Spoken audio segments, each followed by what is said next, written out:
So I'm Dr. Kotti. I'm a plastic surgeon. I do plastic surgery, aesthetic surgery, reconstructive surgery. Call it what like you want. Actually, I'm quite famous in my field, but I'm absolutely not in this new industry. So I'm like a baby here. This is my first speech as a CEO and founder of Cedra Cosmetics. And it's not only about a plastic surgeon that reached a point to do another cosmetic brand. Absolutely not. The journey was long, was tough, and I'm gonna share with you the brainstorming and how I came to this industry. First of all, because I want to be more careful about my patients. Everything started a couple of years ago when I was doing a lot of breast reconstruction after cancer. I reached a point to master the technique, but still, I was struggling to give to the ladies a better quality of the skin, especially after radiation. I was struggling to give them a better lymphatic drainage, especially after cancer resection. So, from this idea, I was searching in literature and science, and of course, everything has been written.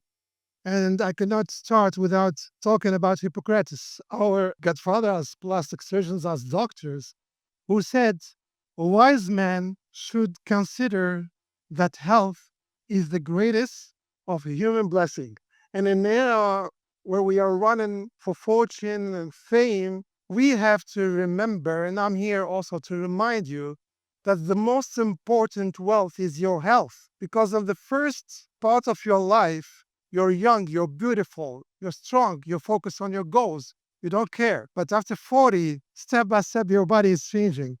And after 45 and 50, step by step, also, you may hear some illness and diseases knocking on your door. So the wise man should consider that health is the greatest of the human blessing. And since the dawn of time, healing has always had like a divine dimension. The men who tried among centuries to find a way in nature to cure themselves. And sometimes when they were unable to do it, they go to mystics, to magic, to religion, when they don't understand, when it's too complicated. And then they tried everything. But the most important thing that brought men to really go deep in nature investigation and search about around in the nature herbs and plants that cure them is pain. We are the most emotional species on earth. We don't tolerate pain. We don't like pain. So for pain for us make us completely wild sometimes or depressed. And because of the pain, men started to search the right material, the right plant, the right liquids to reduce the pain. And could you imagine the journey that we switched from an amputation in a war zone to just a pill on your couch? This is how far we were. This is where actually are. We are actually controlling pain. We are actually moved from killing someone to avoid pain to just controlling the pain and even pain free. We call it anesthesia in our medical jargon.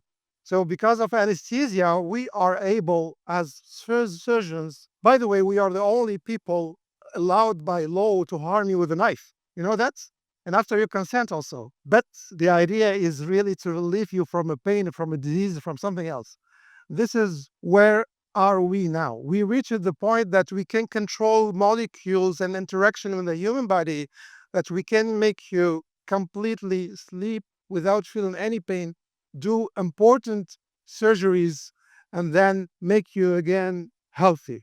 That's why also plastic surgery is really trendy the last century and nowadays, because we reached a point that we control pain now, that even we can do non-necessary acts of surgery, like a change in the nose or being more confident with your body. So by controlling pain, humans were able to achieve an important milestone. This is it. We started from a plane in the forest and we reached a pill in your stomach. And since the highest antiquity, we were searching how and what is the right plan. And we don't know. Is it by chance? Is it experience? Is it superstition? Is it religion? Is it all this at the same time that made us choose this plant, not that plant? So let me give you this example. This is what we call the Chinese river. First of all, we notice that we can consume this. This is the first thing. It's not poison. The second, we noticed that in small amounts, it's antidiarrheal. But if we take a lot of it, it's laxative. So basically, here, from the same plant, we have two opposite effects. This is what we have actually in the pharmacy industry. We know everyone knows aspirin. Aspirin is strong painkiller and anti-inflammatory, but if you take it in a low dosage, aspirin is really helpful for your heart and may avoid heart attacks and thrombosis. We discovered this step by step. Could you imagine the journey of intoxications, of death happened in the past during centuries and centuries? Because the right one is actually good for your health, it will bring you proteins. The left one will kill you in a couple of minutes. This is what we achieved, a huge milestone. And what I'm saying is, why we did that is because we communicate. We communicate as humans, we communicate and we give warnings. If you catch a fish and you say the fish is not big enough and you put it back in the sea, the fish is not going to see other fish. Oh, be careful, this is a trap. Don't go there. No, he will go dive in the ocean and he will not communicate with other fishes. But we humans, we communicate. And I'm always, when I see plastic surgeons telling me, doctor, I have a new approach, a new technique, I'm telling them, great, don't say it, write it. Why? Because this is the only way to keep it after your death for next generations. Don't say it, write it. This is how we achieved milestones. And the journey is not new.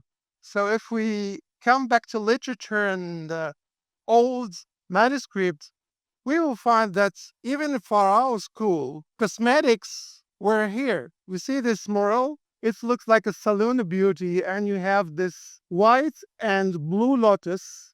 The image is not the image is not till the end because here we still have some lotus to see. I don't know. So basically, white and blue lotus were really famous in old Egypt. The white lotus is mostly for cosmetic.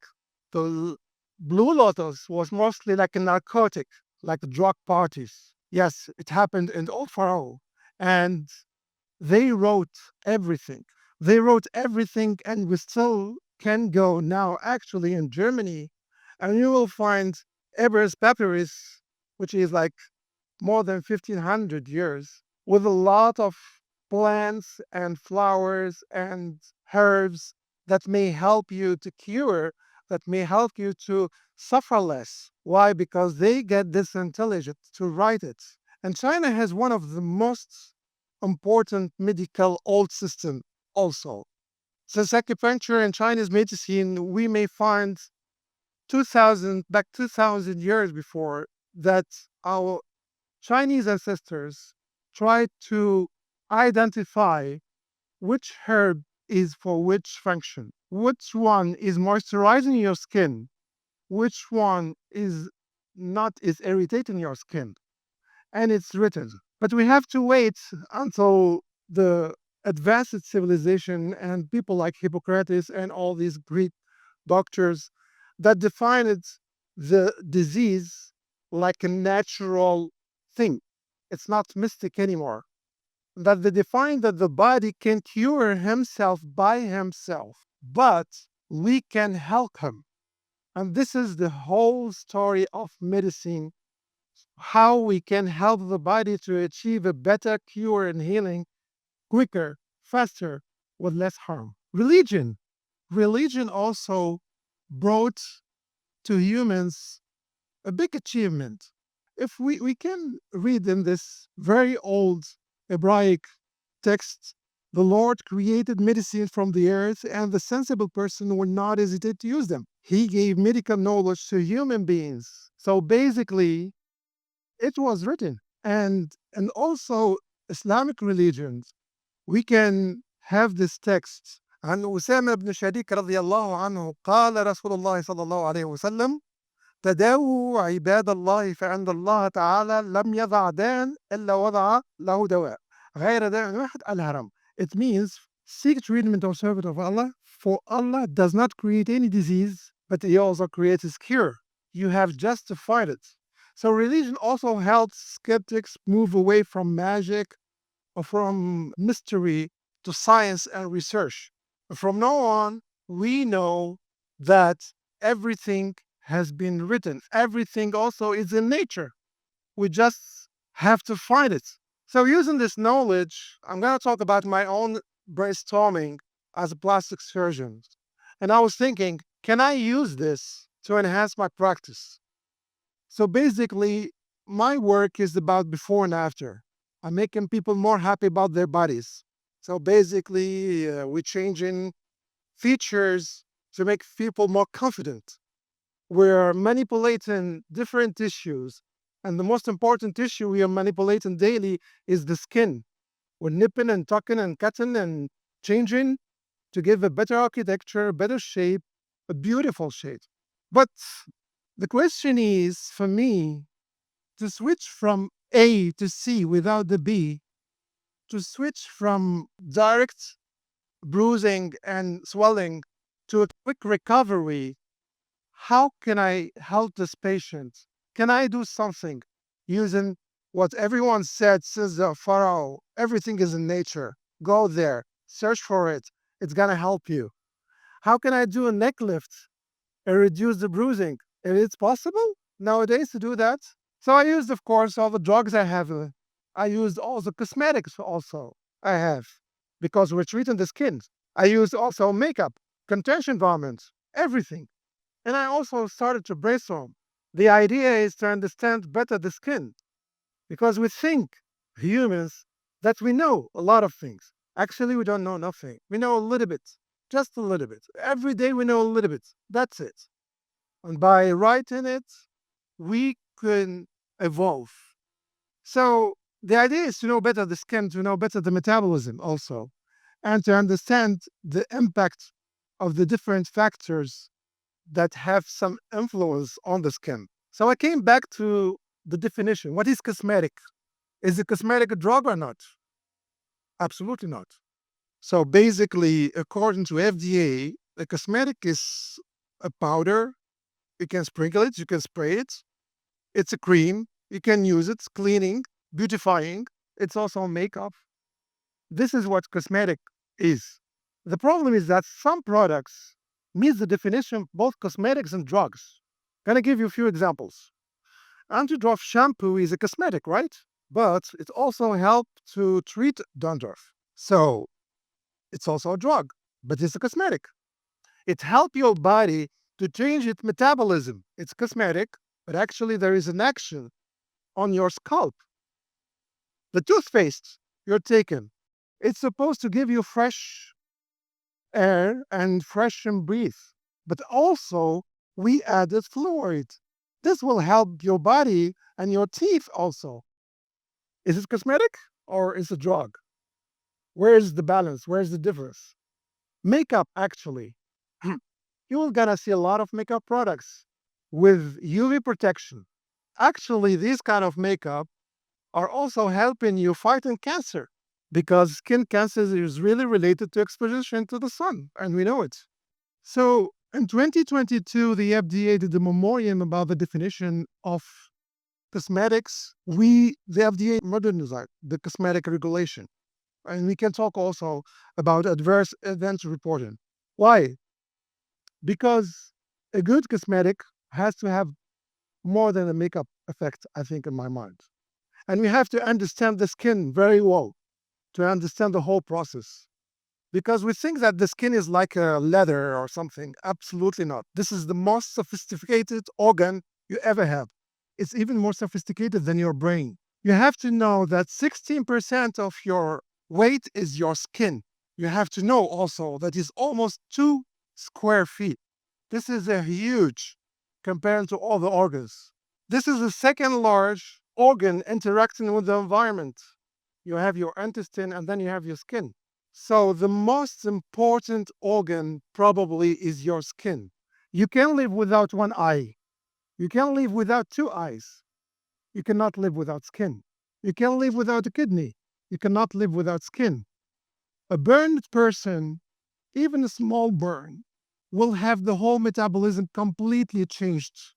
And if the surface is a little bit bigger than 20% and third, for example, burns, you may face death. We're not talking about the whole body, but we're talking about a percentage in your skin that can be harmed, that can lead you to death. This is how important skin is. Skin is playing amazing roles. It's a barrier function for physical and chemical damages, temperature. It's the first immunological defense. It's probably the most sophisticated program to recognize microorganisms and to start the defense process. It's regulate your homeostasis actually. Evaporation, it keep you warm, it keep you when it's cold, and it's opposite. It plays an important role in endocrine and exocrine function. It means that without the skin, you will not have vitamin D. Without vitamin D, your body cannot work properly. And we all here are lacking vitamin D, believe me.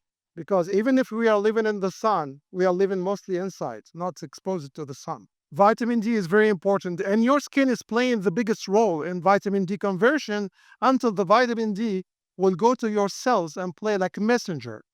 It's also an important indicator for your diagnosis. So we can diagnose tumors in your liver and your kidney. We can diagnose a lot of disease just by seeing the color of your skin, just by seeing how the skin layer changed a little bit.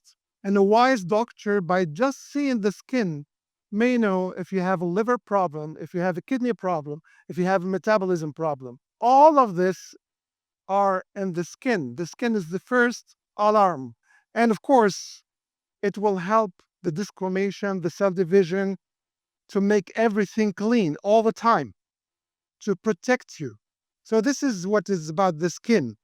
And the question is how this interface is so sophisticated. Why? It looks like just leather. It's not. The skin is in constant interaction with three important systems: the vascular system, the lymphatic system, and the nervous system. It doesn't need the brain to react. It goes directly to your middle or your bone and directly get reaction quickly. So by interfering with different messengers acting on this system, you may enhance actually the quality of your skin. Your diet will change your skin. What you eat is what you look also. The skin quality may change with the diet. This is the first thing I want to tell you. Before cosmetics, I know we are in the cosmetic meeting and salon, but the first cosmetic product is what you eat. The second thing, there is a lot of products that may help your skin to become stronger, smarter. We're not going to detail any product, but antioxidants may help your skin to become quicker, smarter, and self-defense. So the whole idea is to understand the metabolism and to add when there is a lack and to remove when there is excess. This always keep the balance. For me, the whole brainstorming brought me to the idea to find the right herbs to help my patient have less bruising and have less swelling. This is it. I created this product. I was doing the tests on the right, on the left, on the patient after her approval. This is what we have. This is with oil. This is without the oil. Why? Less bruising, less swelling, better recovery. Because I realized that the lymphatic system and the vascular system are amazingly interacting day and long and night with the skin all the time. When I do liposuction, for example, with my cannula, I'm gonna enter the skin and harm the skin and the subcutaneous tissues. What I provoke while I'm aspirating the fats, I provoke some hemorrhage, some hematoma, some ecchymosis, some lymph diffusion. This is what with surgery usually provoke to the tissues. And the tissues start immediately to heal after surgery. So the idea is to find the right herbs in nature to help this process of the lymphatic and the vascular system to make the skin regenerating quickly and properly. And from this brainstorming, this product came actually. I came back to this religious Hebraic text Le Seigneur fait produire à la terre ses médicaments et l'homme censé ne le dédaignera pas. Everything is in nature. You just have to find it. You just have to find the right synergy. You just have to find the right dosage. And then, with the right synergy, the right dosage, you may create miracles. And this is what happened with this product. This test was done in Germany, and we see that the skin quality also changed, and the small veins here disappeared here. Why? It's not magic. It's just nature serving human bodies. And this is also the same tests with another patient. You see also how this 100% natural product that everyone can take it from nature can help you to reduce swelling and bruising. So this is just one example of skin enhancement by acting on skin interaction and skin vessels with products found in nature. And what we did is understand them better, the anatomy, the physiology, the metabolism. And we took the power of nature to have this kind of target. This was the purpose behind the whole journey where and why I'm here today into cosmetics. So medicine brought me to cosmetics. And this is as a doctor, as a researcher, as a surgeon, and as a newborn in cosmetics business actor, how I see the future of cosmetics. Adding value. Even if makeup can add value, but I think that a good product has to add value all the time. Thank you. We have time for questions Yes, from we have the 1 minute audience. for Go ahead. questions, if you have any questions. Thank you very much. You just brought back life into me. I'm a health professional, dental surgeon. So when we do a lot of damages in the mouth, and you just showed a parable to that, Yes. when they're doing suction of the fat, how the vascular system and the lymphatic system gets damaged. That's number one. Number two, you started saying that you were really concerned. You could not give the ladies who had gone through mastectomy how to give them the good contour because the skin wasn't of the quality after the radiation. What did you come up with, or how did you try to harvest good skin? So basically, as any surgeon, the target is to master the technique that you know. When you master the technique, you start to criticize yourself in order to enhance the technique. When you enhance the technique, you start to see all around. So for me, after years practicing reconstructive surgery, almost 10 years, I was mastering the technique. I was given the shape, the volume, everything. It looked like really a breast. But all around the irradiated skin and also the arm of the, because we have basically a lymphatic problem, were there to tell me that there is still something to do. It's not only about reconstructive, it's about regenerating the whole tissues. Can we regenerate a real tissue, like with the same architecture, with the same endocrine and exocrine function after irradiation? So the brainstorming started from that. Later on, I was searching, I was reading and everything, taking a lot of ginger, arnica, a lot of things to try. And the synergy showed me that even on a radiated skin, I have a better quality. Why? Because I did not invent nothing. I just read, I believe that everything has been written, not yet discovered. This is what I'm always saying. But I just met some herbs and essential oils together, and this brought the results that I was searching for. Hi. Thank you so much for all the information that you incited us with. My question is how to differentiate, or what's the main difference between pharmaceutical products and regular cosmetic products, and how does that apply to your own brand, Cedra? This is a good question. This is a good question because I told you my journey is not to do a cosmetic brand. I came from medicine to surgery, heavy surgery, to a little bit understand more the skin, and then to understand what's cosmetic, what we can put in the cosmetic. That's why I came to the FDA definition, and there is a borderline, and some products are in between. The cosmetic basically should not interfere with the systems. I mean, your systems. It should not give you a hepatic problem, a liver problem, or kidney problem because it's still cosmetic. So the skin may stay in the metabolism and stay there. So if it goes to your system, and maybe it will be a drug. Now, can we have something interacting, not going to the system, but interacting with the basic layers of the skin? This is why I'm saying that also cosmetics may have an added value, like a pharmaceutical thing. If you, for example, take a soothing cream, it's a cosmetic. So you do your soothing cream, your skin has become smooth. At that time, it did not change the architecture of the skin. It just gave you like a layer of glycerin and stuff, and you feel smoothness. With time, by you doing this, your skin architecture will change also. So can we say that it's still cosmetic, or it's a drug because we've changed the architecture of the skin, and you don't have enough keratinocytes like before, or you have better secretion of the exocrine function of the skin? So in this barrier, it's really difficult to differentiate a real drug with a cosmetic. But what I'm gonna tell you, and 100% sure, if it's not going to the system and interacts with your internal organs, it's still a cosmetic. If it's going and interacts with your internal organs and go into the whole system, then we are using a drug. So some topical drugs can put on the skin and they can interact with your internal system. This what our ancestors did in the past also. So it's a drug. Now this is cosmetic. Let me have Seb, who's doing cosmetics here? Okay. No, I'm not a pharmacist. Actually, I'm a journalist, Okay. but I also work in the health and beauty as a category manager for suppliers, like from all around the world, to connect them with the buyers. But I'm really interested in pharmaceuticals and highly effective or products with added value, let's say, because this is the trend and this is what I'm looking for all the time.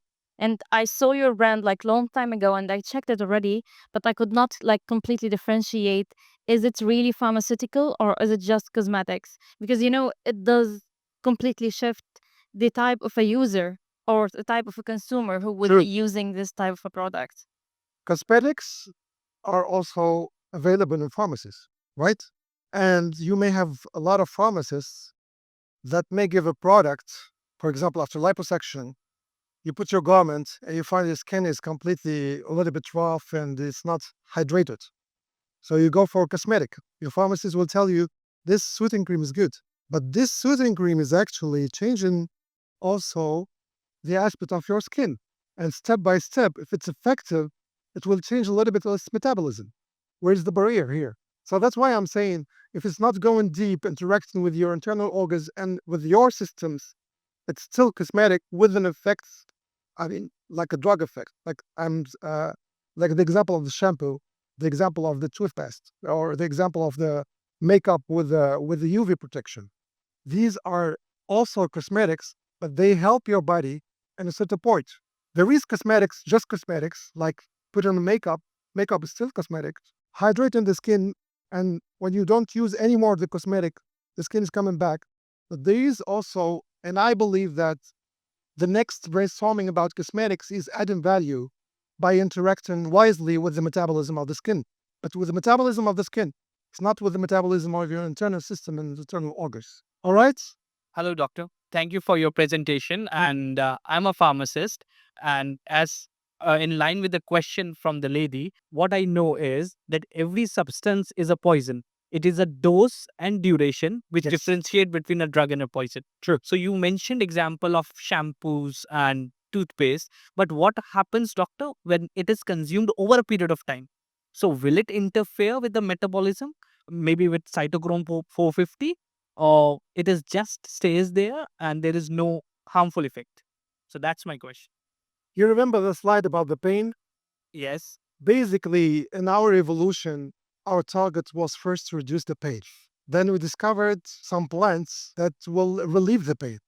But we also discovered that their usage may kill the people. So by brainstorming, we discovered that the dosage is very important. That's why in pharmacy also and also in medicine, we talk about toxicity. Correct. What your system is able to take, what is absorbed, what is not absorbed. So toxicity is different from a product to another. Of course, when you consider the same molecule, and also a different from a baby to an adult. And by playing on the concentration or the dosage, we are able to say this is also a drug, and this is can be manipulated only by certain doctors, and can be sold to the public. And what about the duration? Because the Biodisponibilities, yes. so duration will be long in terms of shampoo. A person is using shampoo or toothpaste, so maybe the dose is less. Person is using over a period of, let's say, 5 years, 10 years. So will it become something toxic? No, because your body will clean everything. Okay. So unless some substances, like your body cannot clean them, but they are not in cosmetics, like irradiation or stuff like that, this is something else. But everything usually you're taken in a small quantity, even it's a little bit harmful, probably your body will eliminate it, because the body is a genuine machine that know how to cure himself. This is what Hippocrates said. The body will cure himself by himself, but we can help him using drugs, using plants, using surgery to cure quickly. Okay. Thank you. No more questions? Doctor? Doctor, I have a question. Okay. What would be, because you spoke of Chinese medicine and ancient therapies, what are the top 5 natural supplements, let's call them, that we should be taking as a supplement? Look, supplement, as I said, there is one slide. We have to add when there is lack, and you have to remove when there is too much. You got Okay. my point? So the supplements for me is not the right supplements for you. There has But to be a lack for us to take a supplement? No. You have to keep the balance. But supplements and when there is a lack. Something that I'm sure about in this audience is we are all lacking vitamin D, for example. Okay. If you do tests, you're probably gonna find your vitamin D a little bit low because we're living in AC, we're driving cars, we'll Yeah. go to offices, we're going to homes, and we're not in the sun all the time. That's true. I'm That's- curious though. Let's do a show of hands. How many people here have done a vitamin D test in the past 2 years? Raise your hand if you have. Oh, see, the majority have done a test. Good. How many of you were vitamin D deficient? You see? Okay, All quite a of that. bit. That's the problem. We're living actually in an inside more than outside. Okay. And also, it's good because we have less skin cancer, but it's not good because we are lacking vitamin D. Okay, but what about a supplement like fish oil or biotin for the hair and nails? We don't need to be deficient in that to take the supplement, do we? The best way for your body is to eat healthy. Yes. You take a lot of vegetables, you take a lot of different courses. This is the best way for me. So from Not to food. take pills. Yeah, food is Okay. the best way for Fine. your metabolism. I'm old school guy, so I believe in the richness of our food. But again, not junk food. Of Not junk course. food. Okay. And since you're old school, do you believe in organic? We have to eat organic, or can we just eat the normal fruits and veg that are sold in the supermarket? Organic came because there is a lot of pesticide. There is a lot of chemicals. Right. We know that these chemicals are causing cancer and problems, Yeah. not only to the skin, but to the whole body. So from this, because we created toxicity, we try to find a way to create a new business, by the way. Yeah. We call it organic. But Right. before, everything was organic. So now the definition of organic is very complicated because it's not because you're not using pesticide here. You have to have all around also organic because the bee that going from there to there Yes. has to also be clean without any pesticide in her legs. But is a person that eats organic going to live longer than the person that doesn't eat organic? Absolutely not. Absolutely not. Okay. No, you Keep live, buying your apple, guys. you live according to what we call the epigenetics. Okay. It means that every one of us has genes, and the genes are planned to stop at a certain point. But epigenetic is that we discovered that your genes changed the same ones with the same genes, but with bad habits. I understand it. Yes, Go ahead, please. yeah, hello, doctor. I'm a doctor of pharmacy and also formulation Where are you? in the Premier. So my colleague asked about the concentration, Yeah. and the second question is the difference between cosmetic and pharmacy. So when we do formulation, we take care of the product, the ingredient that we are going to use, because in the pharmacy field, we have more ingredient than the cosmetic. In the cosmetic, we are restricted to a certain ingredient, list of ingredient, and the concentration. So that's the main difference between cosmetic and pharmaceutical.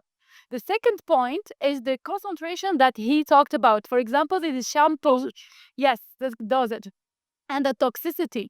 When we do formulation, we have to take care of the formula. It's rinse off or leave on. In the case of shampoo, it's rinse off. So the concentration of the ingredient will be higher because you're going to take right off, you're going to rinse it. This is the first point. If it's a leave on, it has smaller concentration that you're allowed to use. In addition to that, you have to take care that when a regulation give you a dosage, they think about your daily usage. You might use it in a daily basis. True. So they will give you the concentration, the minimum concentration. If you use it in a daily basis, that will not give you toxicity. So this is important to highlight. Very good. But we also have to know that people defined this and the administration and due to a lot of research, and that in some cases, some dosage may be increased without reaching the toxicity. This is what I discovered, for example, while I was doing my oil. I discovered in cosmetic, you have to stay with this dosage. But I also discovered that even if I'll double or triple the dose, I'm really, really far from the toxicity. So the question was for me, why I have to follow this if I know that this dosage is more efficient and it's not toxic? This is the brainstorming I did. And of course, that's why I'm telling you the barrier is really borderline between what we call cosmetic and what we call a drug or something like this. But it's good because this is the right way to avoid any adventures and clinical trials. You got my point? Dr. Kotti, thank you so much, giving us so much insight on well-being and holistic living. Ladies and gentlemen, please put your hands together for Dr. Kotti. Thank you so much.